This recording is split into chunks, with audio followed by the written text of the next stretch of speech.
তোমাকে খুব গুরুত্বপূর্ণ একটা কথা বলার জন্যই ডেকেছি। কি কথা ভাই? Locker, locker number 92।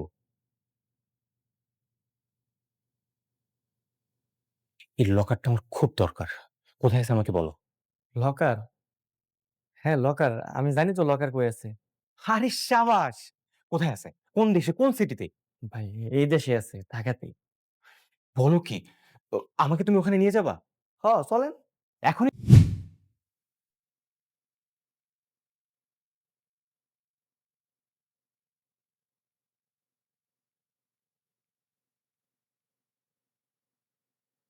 এই লকারে কারিম চাচা ডেইলি ৳১০০ করে জমায়।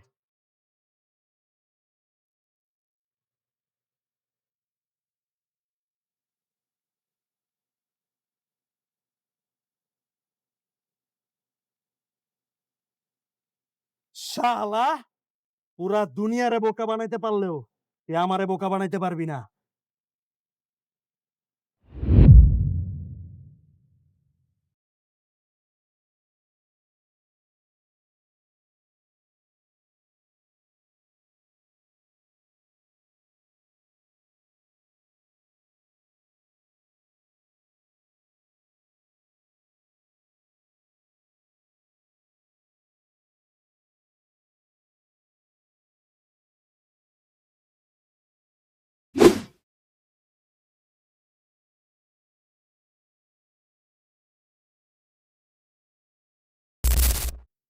ম্যাডাম, শেহজাদ স্যারকে তো ওরা গুলি করছে ম্যাডাম। আমি এতদিন জানি এত ভয়ে ছিলাম সেটাই হলো।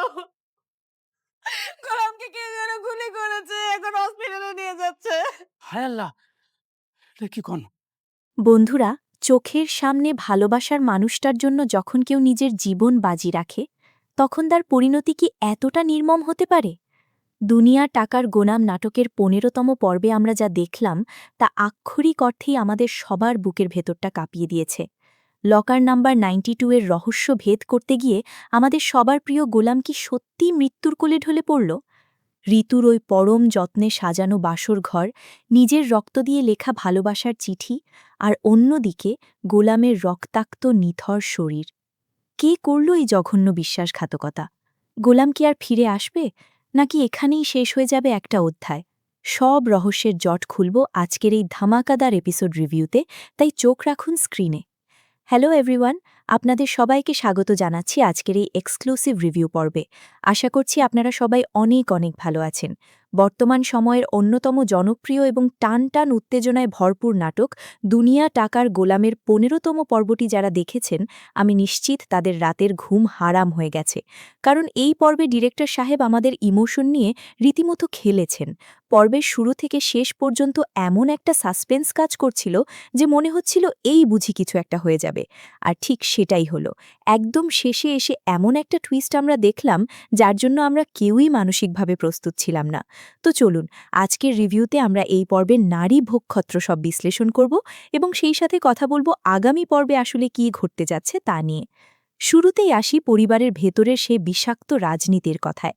আমরা দেখলাম রিশাদের মাকে বিষ খাইয়ে মেরে ফেলার একটা গভীর ষড়যন্ত্র চলছে। কিন্তু এখানে সবচেয়ে বড় চমকটা ছিল যখন সেই সবুজ শার্ট পরা লোকটি, অর্থাৎ পরিবারেরই একজন সদস্য, অকপটে স্বীকার করে নিল যে সে ফাতেমাকে ভয় দেখানোর জন্যই পানিতে বিষ মিশিয়েছিল। সে সরাসরি তার মায়ের দিকে আঙুল তুলল যে আগের রাতেই তার মাই এই কাজটা করেছিল। এই জায়গাটা আমাদের একটা ক্লিয়ার মেসেজ দেয় যে টাকার নেশা আর ক্ষমতার লোভ মানুষকে কতটা অন্ধ করে দিতে পারে। নিজের পরিবারের মানুষের প্রতি বিন্দুমাত্র মায়া বা বিশ্বাস এদের নেই। এই যে একটা সাইকোলজিক্যাল গেম চলছে তাদের মধ্যে, এটা কিন্তু নাটকের মূল থিম দুনিয়া টাকার গোলাম নামটাকে একদম পারফেক্টলি জাস্টিফাই করে।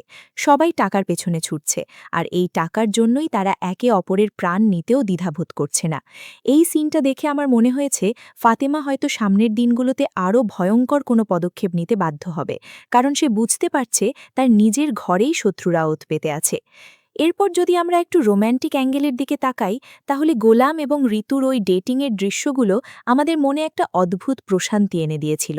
গাড়িতে করে তাদের ঘুরে বেড়ানো, একে অপরের চোখের দিকে তাকিয়ে থাকা, সব মিলিয়ে দারুণ একটা কেমিস্ট্রি বিল্ড আপ হয়েছে এখানে। সবচেয়ে নজরকাড়া ব্যাপার ছিল তাদের ট্যাটু করানোর দৃশ্যটি। গোলাম নিজের হাতে ঋতু আর ঋতু নিজের হাতে গোলাম বা জি লিখে যে ভালোবাসার প্রমাণ দিল, সেটা সত্যি খুব কিউট ছিল। কিন্তু আপনারা যারা রেগুলার থ্রিলার বা ক্রাইম ড্রামা দেখেন তারা নিশ্চয়ই জানেন যে কোনো অ্যাকশন নাটকে যখন হঠাৎ করে অতিরিক্ত রোম্যান্স বা ভালোবাসার দৃশ্য দেখানো হয় তখন বুঝতে হবে সামনেই খুব বড় কোনো বিপদ অপেক্ষা করছে।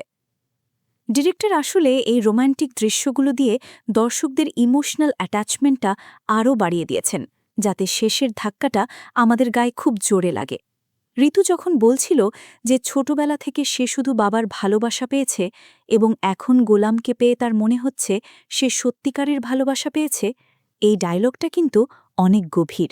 ঋতুর মতো একটা মেয়ে যে কিনা অনেক ইনোসেন্ট, তার জীবনে গোলামের মতো একটা রাফ অ্যান্ড টাফ ছেলের এন্ট্রি হওয়া এবং একে অপরের জন্য এতটা ডেডিকেটেড হওয়াটা নাটকের গল্পকে একটা দারুণ মাত্রা দিয়েছে। কিন্তু এই মিষ্টি ভালোবাসার মুহূর্তগুলো খুব বেশিক্ষণ স্থায়ী হল না। আমরা দেখলাম সেই বিশ্বাসঘাতক চরিত্রটি গোলামকে ধোঁকা দেওয়ার জন্য একটা মাস্টার প্ল্যান তৈরি করেছে। সে ফোনে কাউকে নির্দেশ দিচ্ছে যে লকারের সন্ধান পেলেই যেন শেজাদকে দুনিয়া থেকে সরিয়ে দেওয়া হয়। তার মানে সে এক ঢিলে দুই পাখি মারতে চাইছে। সে লকারটাও হাতাতে চায়, আবার পথের কাঁটাদেরও সরিয়ে দিতে চায়। সে গোলামকে ইমোশনালি ব্ল্যাকমেল করে, নিজের বোনের জামাইয়ের দোহাই দিয়ে লকার নাম্বার 92 এর খোঁজে যাওয়ার জন্য রাজি করায়। গোলামও ছেলেটা এতটাই লয়াল আর সহজ সরল যে সে বিন্দুমাত্র সন্দেহ না করে ওই লোকটার কথায় রাজি হয়ে যায়। গোলামের এই লয়্যালটিই কিন্তু তার সবচেয়ে বড় শক্তি, আবার এটাই তার সবচেয়ে বড় দুর্বলতা। সে হয়তো ভেবেছিল যে সে পরিস্থিতি সামাল দিতে পারবে। সবচেয়ে বুক কাঁপানো দৃশ্যটি শুরু হয় যখন গোলাম আর ওই লোকটি রাতের অন্ধকারে একটা পরিত্যক্ত জায়গায় গিয়ে পৌঁছায়। সেখানে আগে থেকেই অস্ত্রশস্ত্র নিয়ে একটা ভয়ঙ্কর গ্যাং অপেক্ষা করছিল। ওই গ্যাং লিডারের লোক এবং তার অ্যাটিটিউড দেখেই বোঝা যাচ্ছিল যে তারা কোনো সাধারণ লোক নয়। তারা যখন লকারের কথা জানতে চায় তখন গোলাম অত্যন্ত সাহসিকতার সাথে একটা কাঠের বাক্স বের করে আনে। সে পরিষ্কারভাবে বুঝিয়ে দেয় যে করিম চাচার লকার আসলে সে নিজেই বা তার কাছেই আসল জিনিসটা আছে। গোলামের চোখে মুখে তখন কোনো ভয় ছিল না। কিন্তু এরপরই ঘটে যায় সেই অনাকাঙ্ক্ষিত ঘটনা।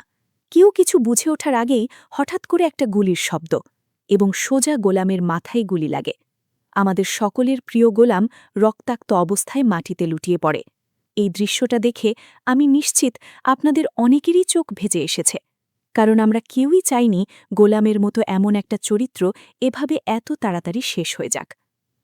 আর ঠিক সেই মুহূর্তেই ডিরেক্টর সাহেব অসাধারণ একটি মেটাফর বা রূপকের ব্যবহার করেছেন। একদিকে গোলাম মাটিতে লুটিয়ে পড়ছে, আর অন্যদিকে ঋতুর সেই স্বপ্নের বাসর ঘরে আগুন লেগে যাচ্ছে। ঋতু পরম মমতায় বিছানায় ফুল দিয়ে লাভ সাইন বানিয়েছিল, নিজের আঙুল কেটে রক্ত দিয়ে লিখেছিল, আমি তোমাকে অনেক ভালোবাসি। আর সেই ভালোবাসার ফ্রেমে বাঁধানো ছবিটিতে হঠাৎ করেই আগুন ধরে যায়। এই দৃশ্যটি কিন্তু শুধু একটা সাধারণ অ্যাক্সিডেন্ট নয়, এটি হল একটা ব্যাড ওমেন বা অশুভ সংকেত। ঋতু যখন হঠাৎ করে বুঝতে পারে কিছু একটা অমঙ্গল হয়েছে, তার হাত থেকে কাঁচের বাটি পড়ে ভেঙে যায়, তখন তার সেই এক্সপ্রেশনটা ছিল দেখার মতো। দুই জায়গার এই প্যারালেল এডিটিং সত্যিই প্রশংসার দাবিদার। একদিকে ভালোবাসার শেষ পরিণতি রক্তে ভাসছে, অন্যদিকে ভালোবাসার স্বপ্ন আগুনে পুড়ছে। এটি দর্শকদের মনে একটা ভয়াবহ ট্রমার সৃষ্টি করেছে। এরপর আমরা দেখি গোলামের রক্তাক্ত নিথর দেহটাকে একটা অ্যাম্বুলেন্সে তোলা হচ্ছে। তার মাথার একপাশ দিয়ে অঝরে রক্ত ঝরছে। অ্যাম্বুলেন্সের ভেতরে থাকা তার সঙ্গীরা পাগলের মতো কাঁদছে এবং চিৎকার করছে। তারা কিছুতেই মেনে নিতে পারছে না যে গোলামের মতো একটা ছেলের এমন পরিণতি হতে পারে। তারা বারবার গোলামকে জাগিয়ে তোলার চেষ্টা করছে। এই জায়গাটা দেখে আমাদের মনে একটা ছোট্ট আশার প্রদীপ জ্বলে ওঠে। গোলাম কি সত্যিই মারা গেছে, নাকি এখনও তার মধ্যে প্রাণভোমরা আটকে আছে? এবার চলুন আমরা একটু মাথা খাটিয়ে প্রেডিকশন করি যে আগামী 16তম পর্বে আসলে কি কি ঘটতে পারে, কারণ এই নাটকের গল্প যেভাবে এগোচ্ছে তাতে যে কোনো কিছুই সম্ভব। আমার প্রথম এবং সবচেয়ে স্ট্রং প্রেডিকশন হল গোলাম মারা যায়নি। হ্যাঁ বন্ধুরা, আপনারা ঠিকই শুনেছেন। আমার মনে হচ্ছে গোলাম সার্ভাইভ করবে।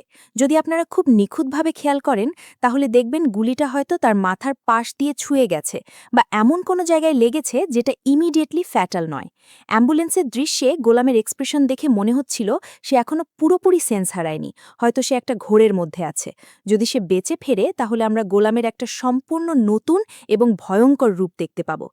এতদিন সে শুধু অন্যের নির্দেশ পালন করে এসেছে, কিন্তু মৃত্যুর মুখ থেকে ফিরে আসার পর সে নিজের প্রতিশোধ নেওয়ার জন্য মরিয়া হয়ে উঠবে। সে তখন আর কারো গোলাম থাকবে না, সে হয়ে উঠবে নিজের নিয়তির মাস্টার। আর যারা তার সাথে এই বিশ্বাসঘাতকতা করেছে, তাদের কাউকে সে ছেড়ে কথা বলবে না। আমার দ্বিতীয় প্রেডিকশনটি একটু অন্যরকম। এমনও তো হতে পারে যে এই পুরো গুলির দৃশ্যটাই গোলামের নিজের সাজানো একটা নাটক। গোলাম খুব ভালো করেই জানত যে সে কাদের সাথে ডিল করতে যাচ্ছে। সে হয়তো বুঝতে পেরেছিল যে লকার 92-এর রহস্য নিয়ে তাকে ব্ল্যাকমেল করা হচ্ছে এবং তাকে মেরে ফেলার ছক করা হয়েছে। তাই সে হয়তো আগে থেকেই নিজের লোকেদের সাথে এমন একটা প্ল্যান করেছিল যাতে গুলিটা তাকে শুধু আহত করে বা সে ফেক ডেথ স্টেজ করতে পারে। এতে করে শত্রুরা ভাববে যে গোলাম মারা গেছে এবং লকারের রহস্য চিরতরে শেষ হয়ে গেছে। আর এই সুযোগে গোলাম আন্ডারগ্রাউন্ডে থেকে তাদের সবার আসল রূপ এবং ষড়যন্ত্র ফাঁস করার জন্য কাজ করতে পারবে। দাউদ খান এবং সেজাদের মতো খলনায়কদের শায়েস্তা করতে হলে গোলামকে হয়তো এমন একটা চালই চালতে হতো। আমার তৃতীয় প্রেডিকশন হল ঋতুকে ঘিরে। ঋতু চরিত্রটি এতদিন আমরা খুব শান্ত, মিষ্টি এবং ভালোবাসায় অন্ধ একটা মেয়ে হিসেবে দেখেছি, কিন্তু গোলামের এই অবস্থার কথা যখন সে জানতে পারবে, তখন তার রিয়াকশন কি হবে? একটা মেয়ে যে নিজের রক্ত দিয়ে ভালোবাসার লিঠি লিখতে পারে, সে তার ভালোবাসার মানুষের খুনিদের কখনো ছেড়ে দেবে না। আমার মনে হয় আগামী পর্বে আমরা ঋতুর একটা ড্রাস্টিক ক্যারেক্টার ডেভেলপমেন্ট বা ট্রান্সফরমেশন দেখতে পাব। সে হয়তো হাতে অস্ত্র তুলে নেবে না, কিন্তু সে নিজের মতো করে এমন একটা সাইকোলজিক্যাল ওয়ার শুরু করবে যা ওই পরিবারের ভেতরের সব ষড়যন্ত্রকারীদের পাগল করে দেবে। ঋতু হয়তো গোলামের অসমাপ্ত কাজগুলো শেষ করার দায়িত্ব নিজের কাঁধে তুলে নেবে। চতুর্থ প্রেডিকশনটি হল এই বহুল চর্চিত লকার 92 নিয়ে। আসলে এই লকারের ভেতরে কি আছে? কেন সবাই এর পেছনে পাগলের মতো ছুটছে? আমার মনে হয় এই লকারে শুধু টাকা বা স্বর্ণালঙ্কার নেই। এখানে হয়তো এমন কিছু গুরুত্বপূর্ণ ডকুমেন্টস, সম্পত্তির উইল বা পুরনো কোনো অপরাধের প্রমাণ লুকিয়ে আছে, যা প্রকাশ্যে এলে বর্তমান ক্ষমতাবানদের পুরো সাম্রাজ্য ধসে পড়বে। গোলাম যখন কাঠের বাক্সটা বের করেছিল, তখন সে হয়তো আসল লকারের কোনো চাবি বা সূত্র তাদের হাতে তুলে দিচ্ছিল। আগামী পর্বে হয়তো আমরা অবশেষে জানতে পারব এই লকার 92-এর পেছনের আসল রহস্য। আর সেই রহস্য জানার পর নাটকের কাহিনী পুরো 180 ডিগ্রি ঘুরে যাবে বলে আমার বিশ্বাস। পঞ্চম এবং শেষ প্রেডিকশনটি হল ওই পরিবারের ওই বিশ্বাসঘাতক লোকটিকে নিয়ে। সে ভেবেছিল গোলামকে সরিয়ে দিয়ে সে খুব সহজেই লকারটা হাতাতে পারবে, কিন্তু সে বুঝতে পারছে না যে সে কত বড় একটা বিপদের মধ্যে পা দিয়েছে। গ্যাং লিডাররা যখন বুঝতে পারবে যে তারা আসল জিনিসটা পায়নি, তখন তারা এই লোকটির উপরই চড়াও হবে। অন্যদিকে ফাতেমাও চুপ করে বসে থাকবে না।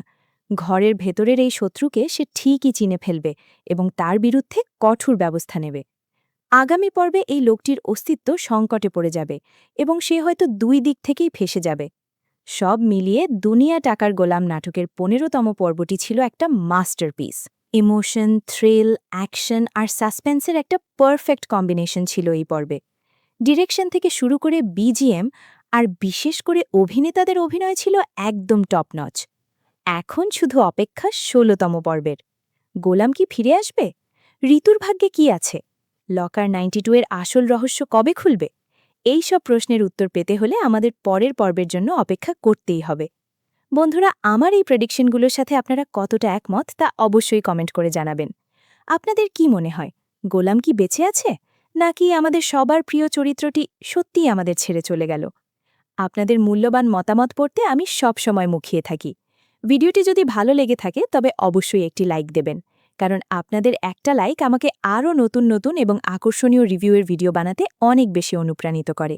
আর হ্যাঁ, যারা এখনও চ্যানেলটি সাবস্ক্রাইব করেননি তারা জলদি সাবস্ক্রাইব করে পাশের বেল আইকনটি বাজিয়ে দিন, যাতে দুনিয়া টাকার গোলাম নাটকের পরবর্তী কোনো আপডেট বা রিভিউ আপনারা মিস না করেন। আজকের মতো এখানেই বিদায় নিচ্ছি। সবাই ভালো থাকবেন, সুস্থ থাকবেন এবং নিজের প্রিয়জনদের খেয়াল রাখবেন। দেখা হবে খুব শিগগিরই নতুন কোনো ভিডিওতে। টাটা।